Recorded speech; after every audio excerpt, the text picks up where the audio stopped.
Welcome to the Rampant Discourse YouTube channel. I'm your host, Paul Essen. I'm Andrew Riley. I'm Travis Hudson. And Travis, what are we doing this fine evening?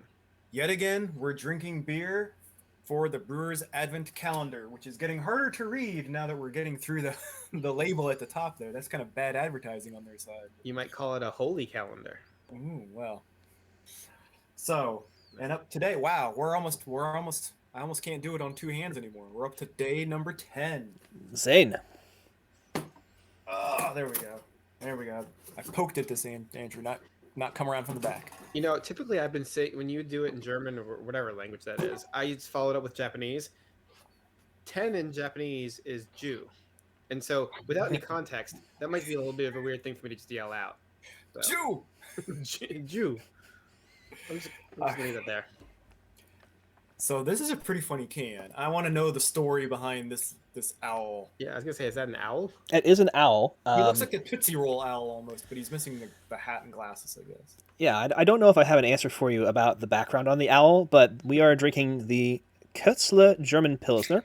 So this is the Käuzle brand Pils. This is Käuzle. They're the brewery out of Oxenfurt, Germany, which is in Bavaria, but basically the middle of the country. You know, we have talked about how Bavaria is the south and east portion of the country of Germany, but it is a huge state, and so it goes up fairly far north and fairly far to the west.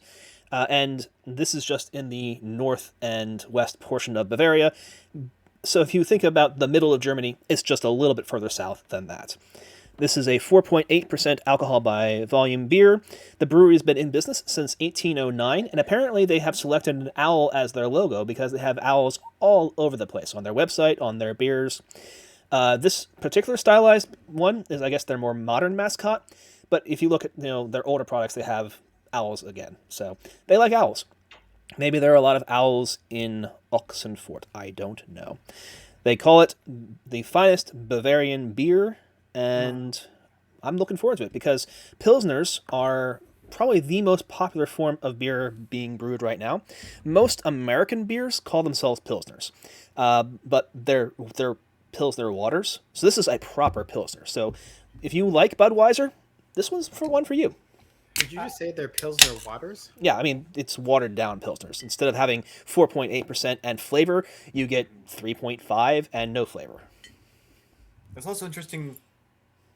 You're probably absolutely right. At a mass market nationwide scale, Pilsner's probably the most brewed, but like you wouldn't know it from like local craft breweries. Oh, definitely not. Definitely not. They very rarely brew a Pilsner. No. But they are still this one. They're still very popular beers and good ones if you do them right. I think it's just because, I mean, is Budweiser a Pilsner? Or is it a lager? It's supposed to be a Pilsner, but they use rice, so it's not even beer. Okay. What is it then, old man? It's watered down sake then, right? Yeah, well, they also are still using barley and hops, Alcoholic but they use water. rice as well to smoothen the flavor a little bit. It's basically near beer. It's very weak near beer. You know, it's interesting. Americans have this reputation of being like the big, bold, like, supersize my meal, get like put bacon on everything and like gas guzzling cars and everything. And yet the one thing that we have like this tiny reputation, or I don't know how to put it, like our reputation for beer is quite the opposite of that, right? Like everything else is like kind of go big or go home, and yet when it comes to beer, we seem to have more of a timid reputation, which is, I don't know, interesting to me. I don't know why American beer is as it is. I suspect that a lot of the beer culture issues that we have comes because there's a clash between our Puritan roots and our immigrant culture, where the immigrants are pro-beer and pro-flavor and pro a lot of those things, but our Puritan upbringing has said, yeah, you can't have it. That's why we had Prohibition, right? And so that conflict has resulted in, well, you can have beer, but it can't be very good. I don't expect to know the answer to this, Andrew, but I'm going to ask you anyway. Do you know if any other country has anything similar to Prohibition, where for a significant amount of time they tried to be like, nah, no alcohol. At least in modern times. I'm sure you could probably go back back in ancient times or whatever, Well- and maybe those Athenians or whatever tried to go without beer or whatever for a while. Okay, Travis. No, I was just gonna Thank say you. every Muslim country is prohibition all the time, right? I suppose that's a fair point. That's not what you mean, but I just wanted to bring that up. That like No, that's that is a I'm having difficulty remembering any other temperance movements that had a lot of success, certainly to the extent that they got it codified into the Constitution, the highest level of law for such a long period of time. But temperance movements existed outside the U.S. There was a strong one in the United Kingdom. I don't think it was very successful overall, but they tried. But even then, you can go back further to something other than alcohol. And coffee, when it was first brought into what we would consider... That's difficult. I'm not going to say that. When it was brought to England and Europe, it was frowned upon very highly. It's like this drink is causing all kinds of problems because people are drinking it instead of doing the things that they're supposed to be doing, like work like drinking tea. or tea. Or so coffee was another thing that was actively worked against. But one of the things that actually ended up succeeding is that they brought coffee to the Pope. And the Pope said, "Oh, what's this stuff? I drink this? Okay. No, actually, this is pretty good. I like this coffee. It's from the Muslim countries, you say. Okay. Well, I know how to take care of this. We're gonna bless the coffee, and that makes it okay. We I have could have sworn we you have were going to call it Crusades. we have exorcised the This is demons why the from the coffee. Crusades happened. Yeah.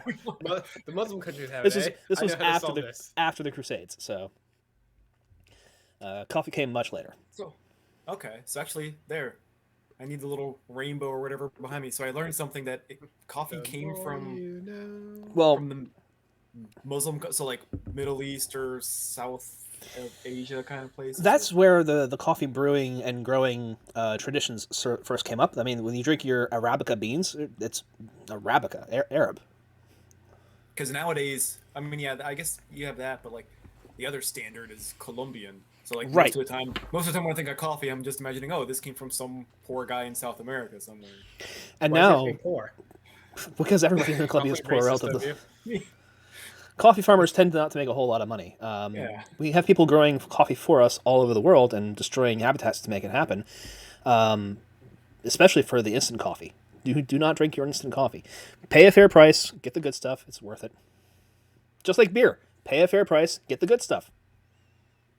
Why am I drawing a blank on the bean planting game where the coffee bean is like one of the cheapest beans? Ugh. Did we play it on that board game website? Isn't it like Bonanza or something? Bonanza, yeah. Yes, I think that's it. Yes, Bonanza. All right, then I that's think not it's one I an played. Isn't it? I think it's an Uwe. There's a question for your wife probably, but I think it's an Uwe Rosenberg, which always shocks me considering like his other games are. If I list other games, I'm probably gonna say the wrong ones. I want to say he's like the Agricola guy though, or like that style of heavy Euro game, and then you get something where you're playing cards to plant beans to make coffee. I feel like a lot of the very prolific board game designers really run the gamut though. Like they'll have like super complex games, and then they'll just have like the latest game. They're like, you know what? I just didn't want to play like a 6-hour heavy Euro right now. Some of them, although yeah, it is shocking. Like, isn't the guy that made Through the Ages also the guy that made Codenames? I think. I don't. What ethnicity are they or? Through the Ages, it was Czech, isn't he? Yeah, it's Czech game company. Yeah, I know But it's the it's- same company. I just can't remember if it's the same guy, but they all have. I guess, Codenames is Rainer Knizia. Is it Rainer Knizia? what? I don't know if Canadians is Renee Knizia, but Codenames is not Reiner Knizia. That's okay. I don't know. I have it over there. I could go look if I really wanted to, but Well, something to follow up with tomorrow, perhaps. perhaps someone else can do that research. Here's some research from yesterday for you guys that you asked about. You asked about the advent calendar, why it was out of order. I have not been able to determine yet. So even with some continued research, there's a lot of people asking this question on the internet, and the general response is, I don't know, and I guess it's to make the chocolate worth the effort. So you have to have effort to get the chocolate. I blame the Pope or Hallmark. And so the general answer is that there are two kinds of calendars. There's ordered calendars, 1, 2, 3, 4, all normal, and then unordered calendars. And the unordered calendars have various purposes, but it's not like it's in any pattern. So it feels completely random, and I think it is specifically to make it a game. And you have to look around to find it. That is the worst game ever. It's like, try and find this number. Good luck. Or you could just go in order and drink the beer that comes out. I mean, there's no difference except that we're trying all to drink the same one, right? That was I a guess Rainer Knizia inspired game right there. No, right? Hey! Reiner Knizia inspired game would be you'd only be able to use whatever beer was in your lowest number category. Or his usual. That's his usual shtick, is to make sure that nobody just like goes all the way up in one category and wins, which works pretty well to auto balance gameplay. He has got a lot of strong math behind why his games are so successful. He's like a PhD in math. Yeah. So that's why. We're talking about Märzens because we drank a Märzen yesterday. So a Märzen specifically originally had to have been brewed between the 29th of September and the 23rd of the following April. So this meant that... One more time? Brewed between the 29th of September and the 23rd of the following April. So it's a late year beer being brewed, which is one of the reasons why I sort of think of it as a spring beer, because it's when you're finished brewing it at the end of April, or you had let it sit for a while since September, that's when you might bring it out. But it's actually most traditionally associated with Oktoberfest, which is why it's more like a fall beer for you guys. The Oktoberfest beers were probably American styles originally, and an Oktoberfest style beer has a lot in common with Märzens. All right. Next research question is, what is the origin of Oktoberfest? Oh, that's pretty easy. Okay, all right. If you already know it, then good. Princess Marie Theresa was being married, so it was a huge wedding party. And so they got together. They said, we're going to have a festival here on the Marie Theresienplatz, which is a field outside of Munich, and just turned into like 2 weeks of boozing and dancing as a wedding party. It's quite the kegger. What was so important about her wedding? No, she was the princess. Was it the first princess? No, it's just... Okay. Well, she was just, it was a very popular family and it was a really good excuse, and everyone had a good time, and they said, we need to do this again. So, kind of in the same way, like, everybody glommed onto Princess Diana. Yeah, I mean, she was probably very popular. Who knows why? Like, it's just a popular person. All right. Well, and it was a lot of fun. They're like, you know what? We should just do this every year. Well, that's what I'm wondering. Like, were they doing it before, and this time it just stuck or something kind of thing? They're like, hey, you know what? We do this every time. Let's do this, and we're gonna say we did it because of her, because we like her. Not the last princess. Look at her. She's the queen. What? Is it that different than like Thanksgiving or something, where it's just like, okay, a bunch of pilgrims and Native Americans randomly had a meal. Let's celebrate this every year now. Except for they didn't, did they? I don't know. Well, that's the reasoning. I've lost track of the retconning of Thanksgiving. I don't know if it's a retcon. All right, so my research project for you two was to come up with a good anime series to introduce to my children, who are 7 and 9, are the oldest two that I'm interested in introducing to anime. Obviously, you don't want to start with something like Ninja Scroll, as was suggested by somebody, probably Travis, because that's something he would suggest. It was pretty close to my first anime, I think. Oh, that explains a lot. I think I was a little bit older, though. I think they would be... Yeah, I don't know. I think Slayer would be a good option. I think maybe something like Tenshi Muyo might work. Obviously, I don't want something too heavily sexualized. And I was going to say too, because all anime is going to be, but... I was just going to point out, like, when you say, and when we had this conversation the other day, when you say Slayers, like, you mean the TV series, not the OVAs. That way you do. That's what I'm more familiar with, yeah. But I mean, even still, the TV series is all about, like, oh, your breasts are so small. It's like a running gag literally every single episode. Yeah, so. But it just becomes that much worse when you have Naga running around as a total counterpoint. Yeah. And actually, before we go into the kills, I think I actually misspoke. I'm pretty sure my first anime, which isn't any better, was Akira. I think it's better than Ninja Scroll, probably. Only because like the only like sexual thing in that movie is when like a girl gets her shirt ripped off by one of the gang bullies or something. But like other than that, not much. Besides like amorphous blob baby or whatever at the end, the disgusting flesh going everywhere. I don't know if that's sexual. If that's sexual to you, then I don't know. Then I don't actually still have an answer for you, Paul. What I'll say is that there are a lot of more modern, kid-friendly-ish animes, and you might want to go with something that sort of is inspired by anime rather than anime specifically. Although you might want the anime still for other cultural reasons.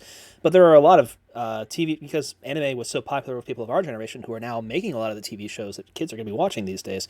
There's a lot of stuff that draws influences heavily from where anime had been. But there's still also really good choices. You can go back way further to series that we probably were not as familiar with. There's plenty of magical girl stuff that is completely appropriate. My wife will still stand by Sailor Moon, which would be totally appropriate for your kids, I think. Or you can go more modern and something even that isn't specifically anime. Something like Gravity Falls, which is not at all an anime, has a lot of anime influences in it just because of who's making it.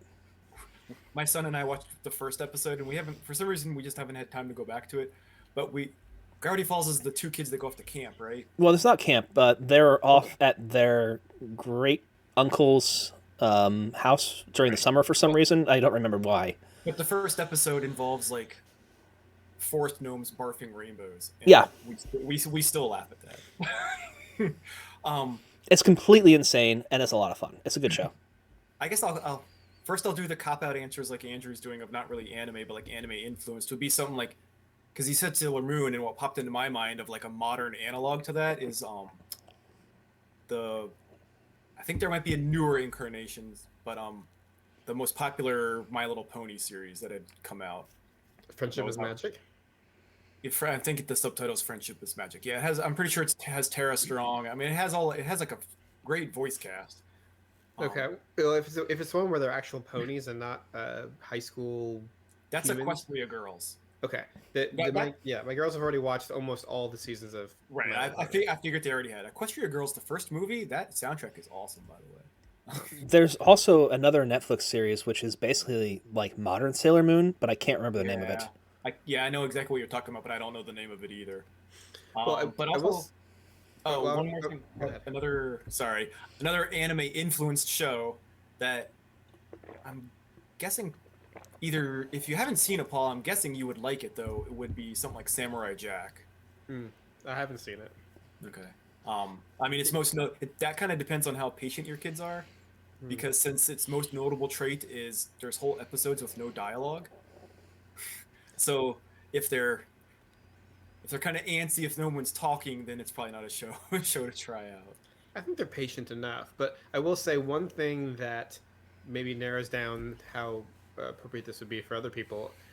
I'm interested in genuine anime because my girls are they're in Japanese immersion, so part of the appeal would be they getting a little bit of more immersion to Japanese. Okay, so you're also looking for something that would be in Japanese, perhaps with subtitles.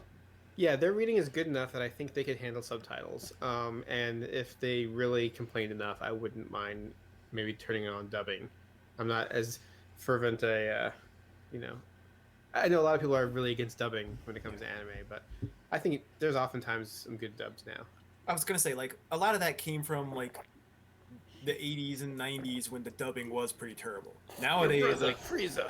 Yeah, nowadays, although I'll argue that actually made Dragon Ball Z all that much better, was the dubbing on that, the terrible dubbing on that one.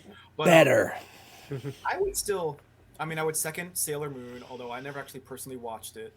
I understand its mass appeal, but I think I mentioned it the other day then too. I would still stick with Cardcaptor Sakura. I mean, that falls in the magical girl category too, but from what I remember, I watched it like 20 years ago at this point, but like I very much enjoyed watching it, and that was coming from at that time, like 21-year-old male that I mean, it's just cisgender straight male, all the caveats that like I don't fall in the target demographic of that show.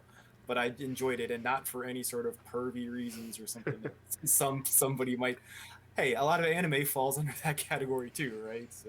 I was gonna say, as you were talking, it strikes me that maybe we are the wrong people to be asking for anime to appeal to young girls, because not necessarily for pervy reasons or anything like that, but because we didn't watch the Sailor Moons, or I didn't watch Cardcaptor Sakura or anything like that.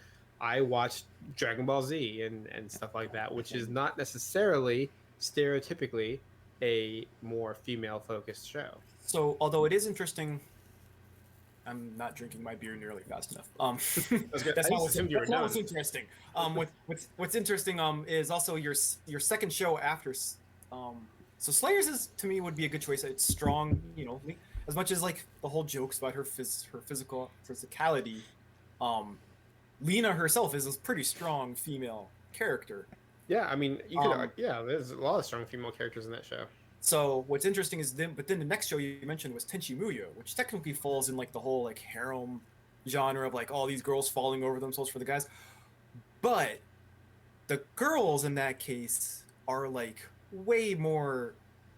have way more agency than most of them, like in a Love Hina or whatever. That's the only other one I can think of off the top of my head right now. But most of those other shows are like the girls are just gaga for the guy and like the guy's clueless and this and that. But like there's way more plot to Tenshi. Like there's like an overarching like sci-fi plot going on, and like Ryoko and Mihoshi, right, is her name?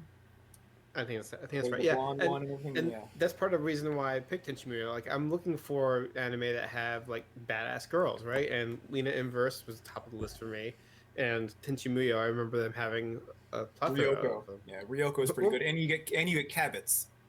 Right, those little like furry things. You'll have a Cabot plushie by the end of that show. Right. Yeah. And so I'd rather have something like that than a, I don't know, like even a, I don't know, like another anime that might be better or more developed, but like just doesn't have those strong badass female characters. But yeah, I mean, Netflix is pumping out anime. I put it in quotes because I don't know, is it actually anime or is it just they're making it look like that? Yeah. I think it's mostly that they're making it look like that. They redid the lions in robots. Transformers? Not Transformers. No. Voltron. Yeah, Voltron. Voltron. That's the thing. They remade Voltron as an example. So when they also remade, was it Netflix? No, it was Cartoon Network that remade Thundercats. So they're still remaking a lot of these things from the 80s and that were originally actually animated in Korea or Japan, but were Americanized, right? So there's still a lot of that happening. They also let Kevin Smith continue He-Man. To a lot of internet consternation, I guess. Yeah, I mean, there's a at least initially well received She-Ra show. I don't know if it's still well received or not, but I'm pretty sure it is because I'm pretty sure that's a pretty strong LGBTQ show. I'm pretty sure you missed some letters there. Plus, there you go. I will spend a little time before tomorrow and see if I can come up with a better actual suggestion for you, because for whatever reason, that particular thing was not on my radar as I was doing all this other research, but hopefully by tomorrow I'll have a good choice for you. Yeah. Come on, Andrew. You should know the entire history of... For whatever reason, I went back to what was my first anime. I was like, okay, was it Vampire Hunter D, or was it 8-Man After, or was it this other thing that Dominion Tank Police, right? So which of these was my first anime? I don't know. But he didn't ask your first anime, although that's a good question too. But yeah, Vampire Hunter D, right? Yeah. Yeah. So this was anime that was on the Sci-Fi Channel, which was still it was differently named, but still the Sci-Fi Channel. Saturday morning cartoons with anime style. But that's another story entirely. Tell me about the beer, Paul. Yeah, I was gonna say we've been running a little long. We should probably start wrapping this up. Oh, Travis chugged, great. I didn't chug. I just gulped. I liked it. So I don't remember how much of this because we had the whole lost episode. There was a lot of talk about the past two beers where, as much as I enjoyed it, they were kind of heavier and they were a little, I don't want to say harder to drink, but like I drank them slower because sometimes I wanted to savor it. Sometimes it was just a little heavier. This is a lighter beer. It harkens back to one of those first few that we had where it was kind of a lighter beer, kind of more refreshing, crisp. I commented I liked the smell at the beginning, and I found it very easy to kind of sip as I was listening to you guys talk about popes and coffee beans and anime and everything. And I think I was one of the first to finish. I liked it. I don't know if I can say if it's remarkably better than one of the first two we drank, but I liked it. I mentioned that if this is if you're a Budweiser drinker and you're looking for something to be a little more adventurous, that this is probably where you want to go, because that's exactly what this ultimately is. It's a solid pilsner. It doesn't attack you. It's got that bitterness, but doesn't have too much. So it's more flavorful than an American pilsner beer, but it's not going to punch you in the mouth and say here and embrace the flavor and become one with craft beers all of a sudden. It's only 4.8%, so it's not going to knock you on the floor. It's all around very smooth and enjoyable, nice and light, very refreshing, goes down fast and easy. You could drink 1.5 liters of this very quickly and not even notice it, and have a good time. This is the beer that you want to be drinking at the beer hall, I think. You and your metric system. Three of these. Drink 3 of these. How are you doing? You're doing good. I guess I'll be the downer. I think I just don't like pilsners. I think is ultimately what it comes down to. Like I've tried some other pilsners from even local breweries and just haven't really found one that hits that spot for me. So like I'm sitting here, I still have an aftertaste that I don't like in my mouth right now, unfortunately. So Andrew, this is the point where you say, actually, Travis, that aftertaste tastes really good. You should think about that again. And Travis like, you know what? That does taste good. I do like this beer. I'll use that. This is the beer you're looking for. Yeah. All right. So should we give the Gladiator style ranking? All right. 3, 2, 1. I don't know. Mine was a hesitation thumbs up. I liked it. I just don't know if it's really significantly better than a lot of the other pilsners we've had. We've had pilsners before, right? I don't remember. We've had a bunch of Hells, but I think this is our first proper pilsner. Okay. Yeah, well, I think this is the first pilsner in the Advent. Yeah. Okay. Well, then we've had similar type beers. I liked it, but I'm well aware that I've started giving way too many thumbs ups. Compared to me, you've given fewer, so there you go. Oh, okay. Apparently, Andrew just likes all of them. So. Well, I do like all of them, except for the one. Like there's been a couple that I've clearly not liked. Like our poor Hefeweizen, the Hoamat, was unfortunately just not for me, and the Wiener Lager, which was a Viennese. It's hard to say it was really good. Like I think this one was better than that one, for example. All right. Well, hope you not Travis like nah.